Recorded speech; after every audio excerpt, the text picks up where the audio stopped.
பொட்டுக்கடலை உருண்டை ரொம்ப டேஸ்டியான ரெசிபி. குழந்தைங்களுக்கு ஸ்கூல் ஸ்நாக்ஸுக்காக ரெடி பண்ணியிருந்தேன். நம்ம ஸ்நாக்ஸ் வெளியே வாங்கி கொடுக்கறதுக்கு பதிலாக இந்த மாதிரி ஹெல்த்தியாக வீட்லேயே செஞ்சு கொடுத்தா ரொம்ப நல்லாயிருக்கும். குழந்தைங்களும் நல்லா விரும்பி சாப்பிடுவாங்க. இன்றைக்கி இந்த பொட்டுக்கடலை உருண்டை கூட ஆப்பிள் கொஞ்சம் வச்சு பேக் பண்ணி கொடுத்துருந்தேன். இந்த மாதிரி நம்ம வீட்டில் செய்யும்போது சர்க்கரை நம்ம கம்மியாக ஆட் பண்ணிக்கணும். ஈக்குவல் குவான்டிட்டியில் குழந்தைங்களுக்கு ரொம்ப சர்க்கரை பிடிக்கும்னு ஆட் பண்ணோன்னா அதுவுமே நல்லது கிடையாது.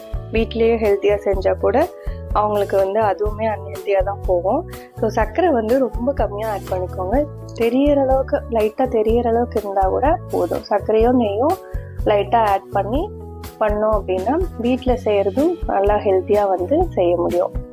இதுக்கு பொட்டுக்கடலை, ஏலக்காய், நாட்டு சர்க்கரை, கொஞ்சமாக நெய் ஆட் பண்ணியிருக்கேன். உங்களுக்கு டீட்டெயில் ரெசிபி வேணும்னா சொல்லுங்கள், கண்டிப்பாக போஸ்ட் பண்ணுறேன். தேங்க்ஸ் ஃபார் வாட்சிங்.